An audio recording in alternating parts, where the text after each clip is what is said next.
What are you going to say other than when he gets sucked off? I don't even sound like that. Squares don't fit in the round hole.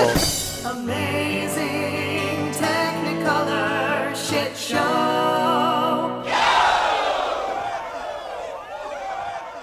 Hello and welcome. This is Amazing Technicolor Shit Show, the podcast about fumbles and follies from all levels of live theater. I'm Trev. And I'm Elle. And we are joining you today from the Blue Room. Yeah, so usually we record in our attic studio, which we call the Green Room. But it's 10,000 degrees in Wisconsin today, and our attic studio is simply way too hot. And it has been for weeks. Yeah. You've been listening to us sweat through our microphones. Yeah, there's been a real heat wave here in the Midwest. I apologize for the dampness of our previous podcast. Yeah, but we decided today that we simply had to record from a room in the house that was not 1,000 degrees. It was a must. Yeah. So here we are, chilling, literally. Yeah, it's actually really nice. So also our apologies if you're one of those people who likes to watch these videos on YouTube. If you like to watch. If you're one of those people who likes to watch the vids on YouTube, we apologize we don't have a video component this week because all of our camera stuff is all set up in our studio, and we were not about to reset up cameras in another room. That was simply we hope too much you work. like our logo, which was designed by Casey Fiebig. Thank you, Casey. Because that's all you're going to see for the next however many minutes. Too darn hot. Places. Thank you, places.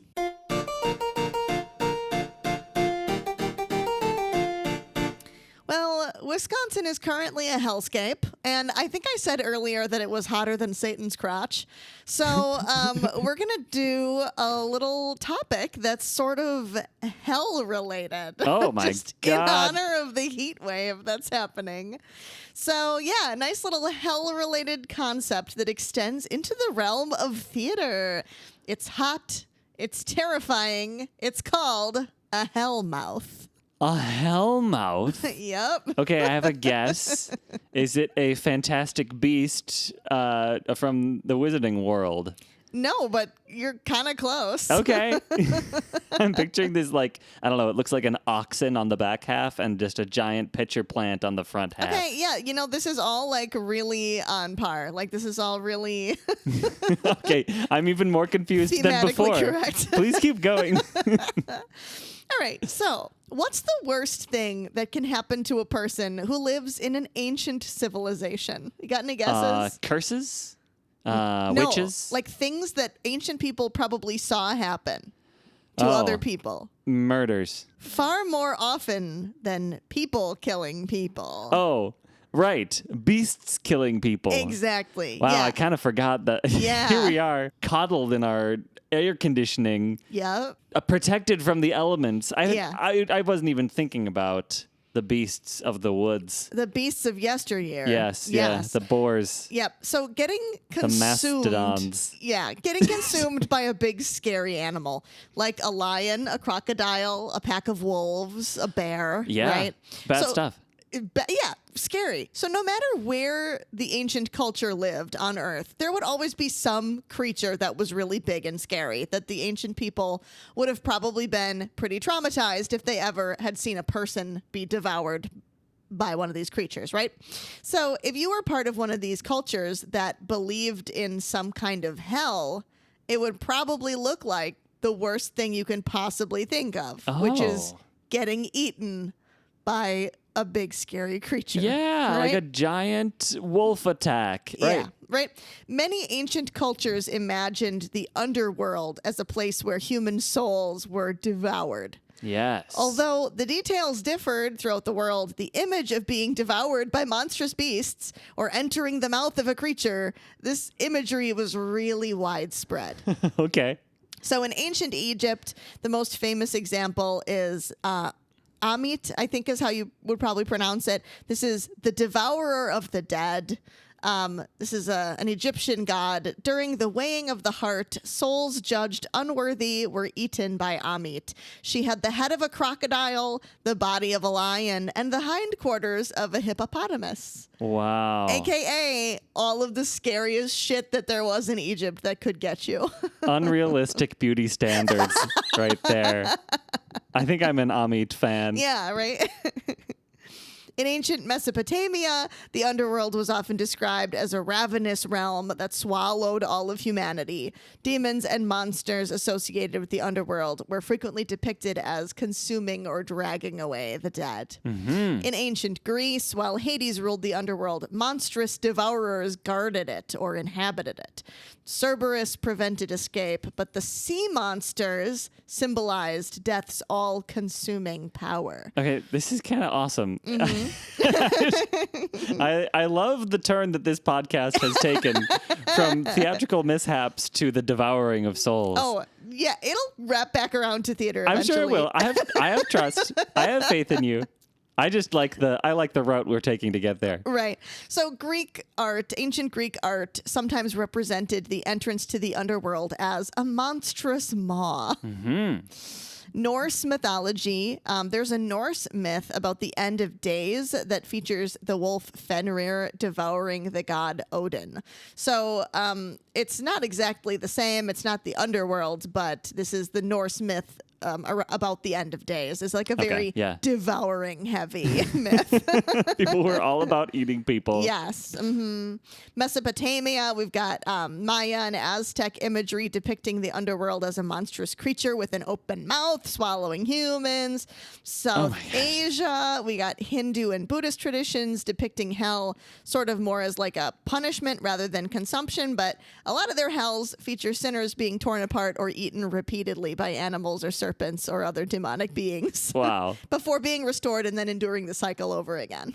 I am also thinking about Dante. Is he on your list? At the very, very bottom of Dante's Inferno, Satan is there eating the souls of Judas and Cassius and Brutus. Yep. Okay, so it's very like eating the bad people heavy. Right. Yeah, okay. You got to get eaten. Yep, you're right on it. There's also a Bible story about Leviathan, a giant monster, sort of a sea creature like. It's kind of dragony, right? Leviathan has rows of big sharp teeth, breathes fire, basically classic dragon stuff. Yes. You know?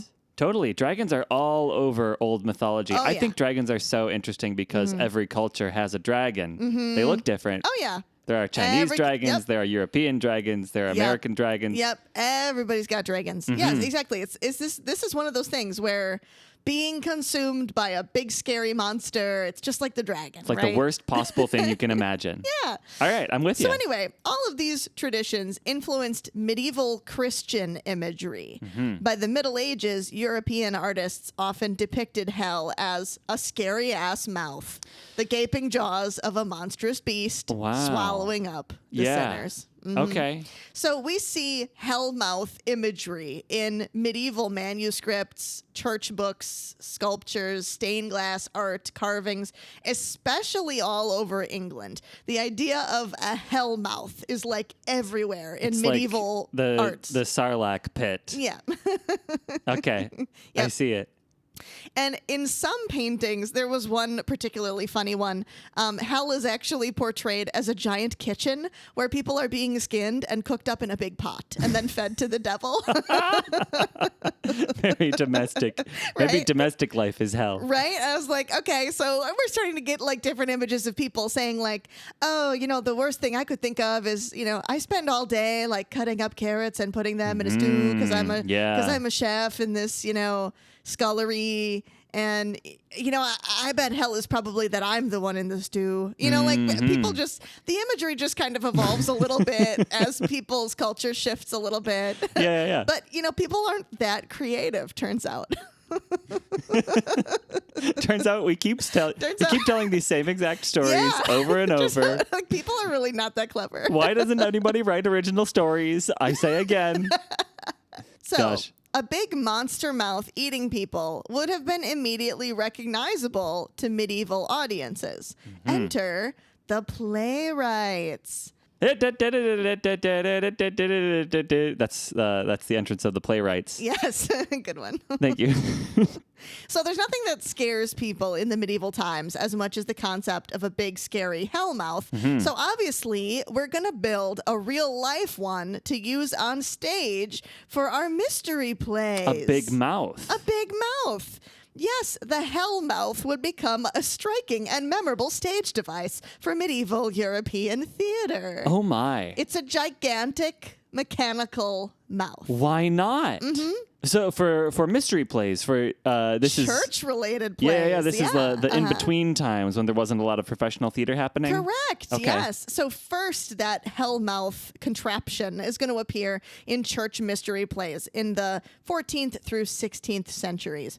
So the Hellmouth was a giant mechanical stage prop that would represent the entrance to hell. And depending on the production, they could be different animals or creatures. They could be like, looking more like a dragon or looking more like Sure. a wolf or a bear. Yeah, like it doesn't matter what the specific features are. Exactly, but it's like a big scary creature with a really big mouth. This is amazing. Right? And these were actually pretty impressive machines.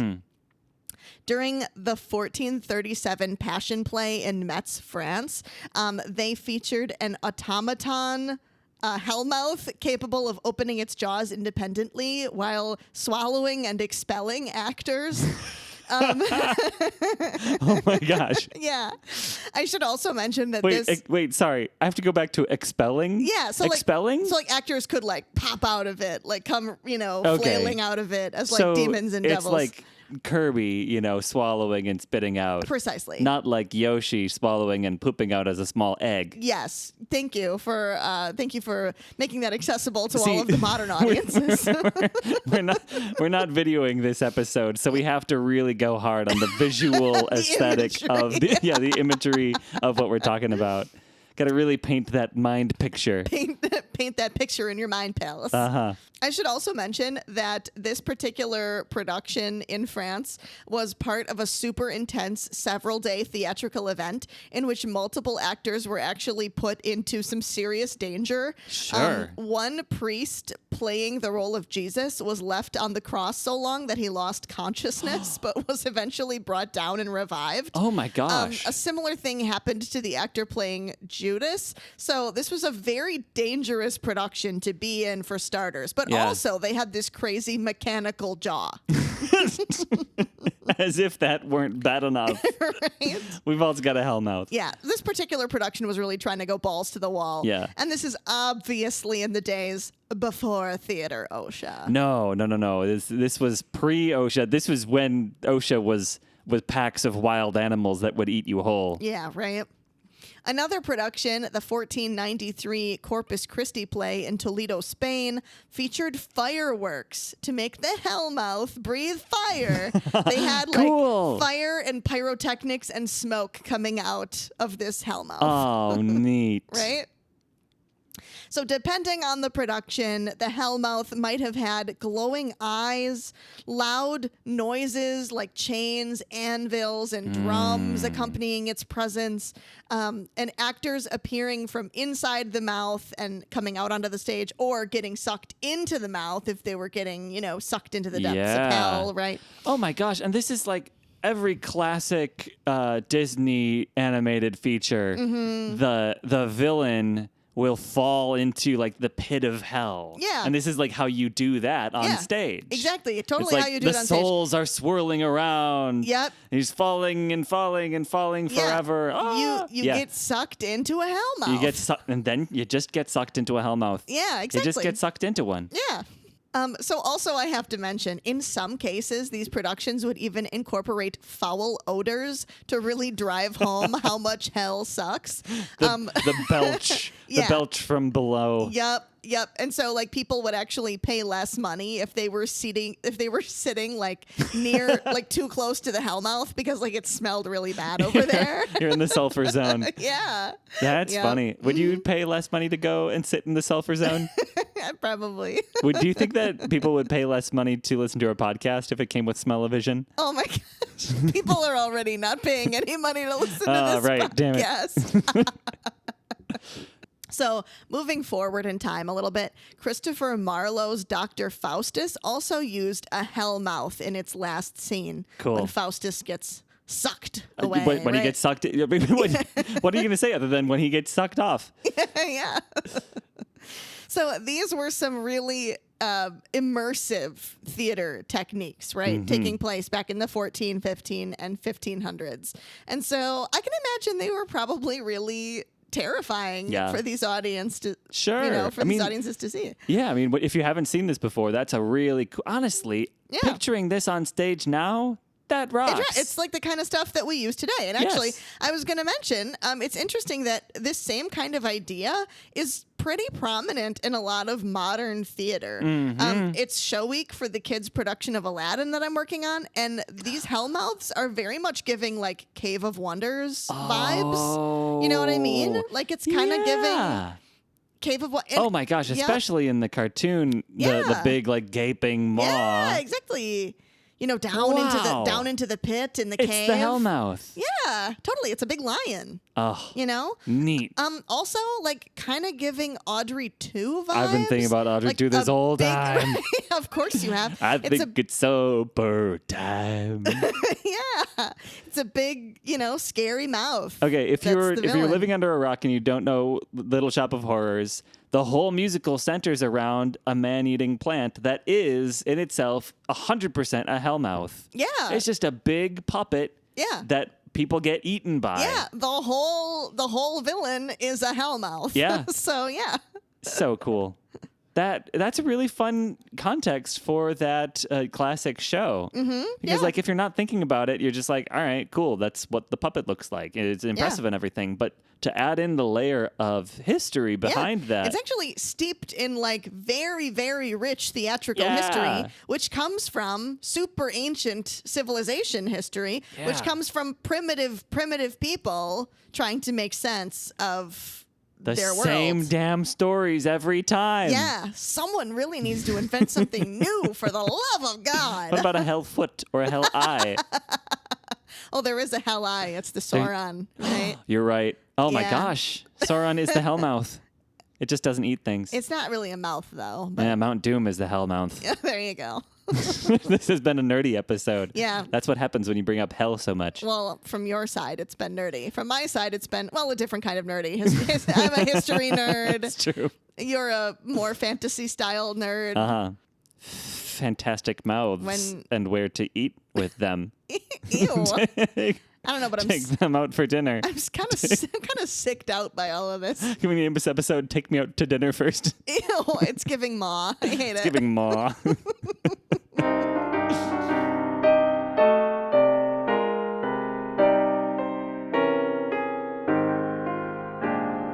Quick story for us today from Matt. Thank you, Matt.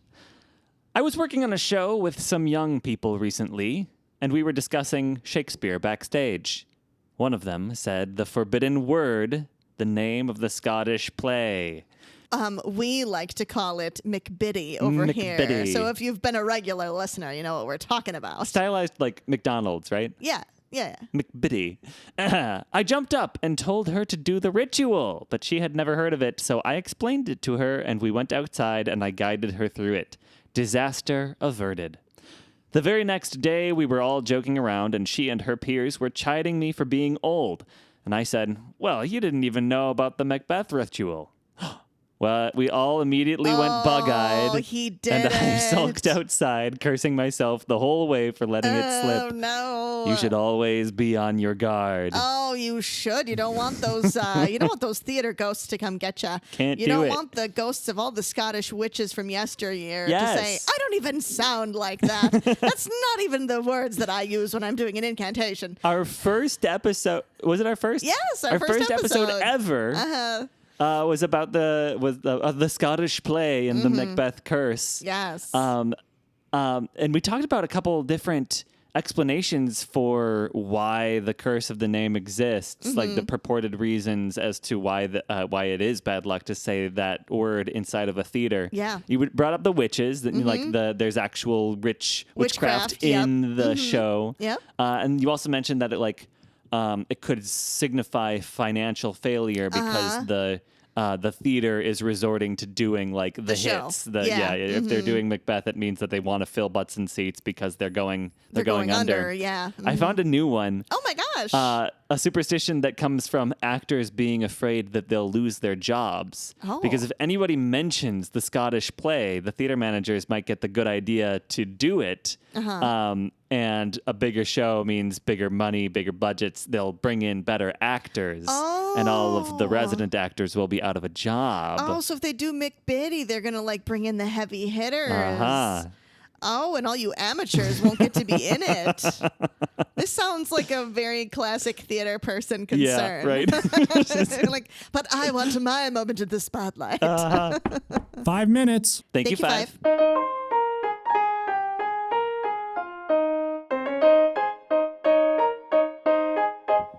All right, Trev, we're rolling with the hot theme. Hot. Heat. Steam heat. So we're going to play a round of warmer or colder. You're going to guess the theater-related word, all right? Okay. First round, we're going to do theater characters. I'm thinking of a theater character. You can only guess theater characters. I will tell you if you're getting hotter or colder. Okay.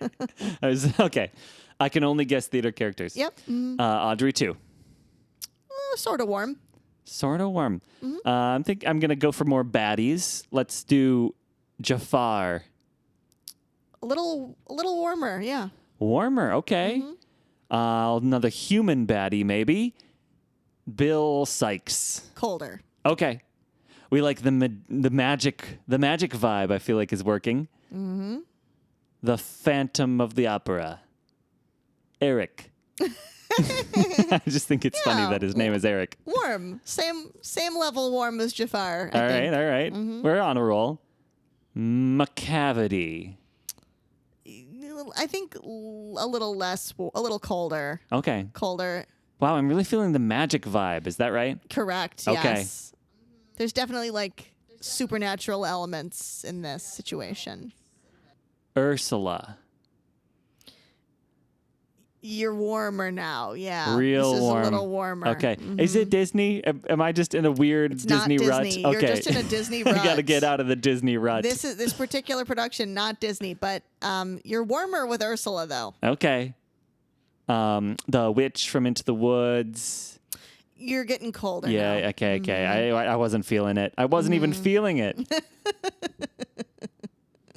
This is also kind of related to the theme of today's episode. It's a big mouth Not or a specifically. big creature. Think ancient peoples. Oh, like Greece. Okay, yeah. Danny warmer. Zuko. Much colder. That was our second When you episode. said ancient Greece, you're very warm, and when you said Danny Zuko, you got very cold. Most people get very cold when they think of Danny Zuko. I got chills. They're multiplying. Like Aida No. or Fates. Okay, you're getting real warm now. It's Hades. It's Hades. It's Good Hades. job. Of course it's Yes, Hades. Yes. From the Hades town. There you go. Hades Gosh. from Hades Town. Excellent. Why is it so hot down here? Except it's cool down here. It's hot up there. Yeah. All right. So your next topic here is going to be musicals. You can only guess musicals. Musicals. It's sort of tangentially related to the topic from today. Okay. So, Annie. No. Okay. Cold. Annie is cold. Anything goes. Cold. Okay. Like colder. Not colder. Well, not colder than Annie. Same amount of cold than Annie. As cold as Annie. Yeah.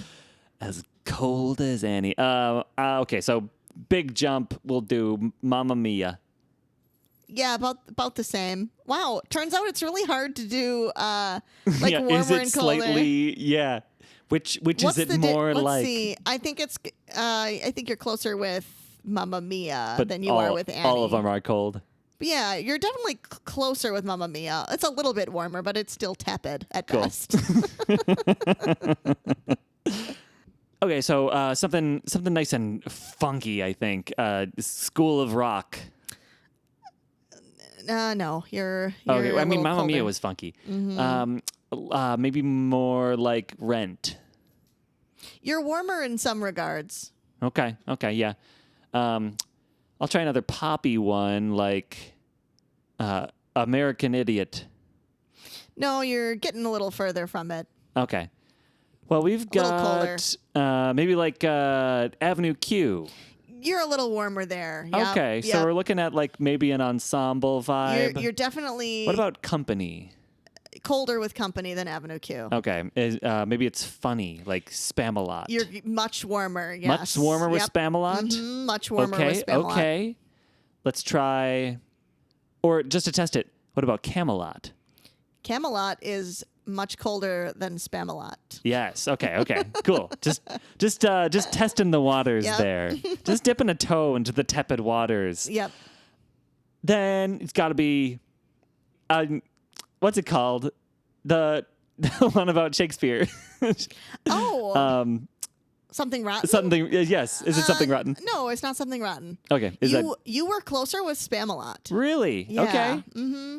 So, okay, like the producers. You're really warm with the right. producers. You're Young really- Frankenstein. There you go. Cool.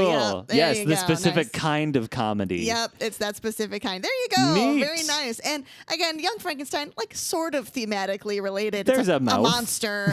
There's a monster. We're talking about Yeah. monsters. The monster has a mouth. Yeah. Okay. It was a mouth. It was a monster mouth. Okay. We're gonna play one final round of this. Mm-hmm. Your next thing, we're gonna see how this goes. You will guess a piece of theatrical equipment. I am thinking of a piece of theatrical equipment. Is it the Mechany? I've been thinking about the but Mechany you're all actually day. like kind of close with the Mechany. All right. Like you're not that far away. All right. It's pretty warm. So something lifty, like a hoist, a rig. No, you're Like a colder. flight rig. You're colder Okay. with that. That wasn't the thing about the Mechany that made you warm. Oh, is it a big structure like a platform? It is a structure. Yeah, you're getting warmer with a. Yeah. Yep. What did you call it? A piece of stage technology?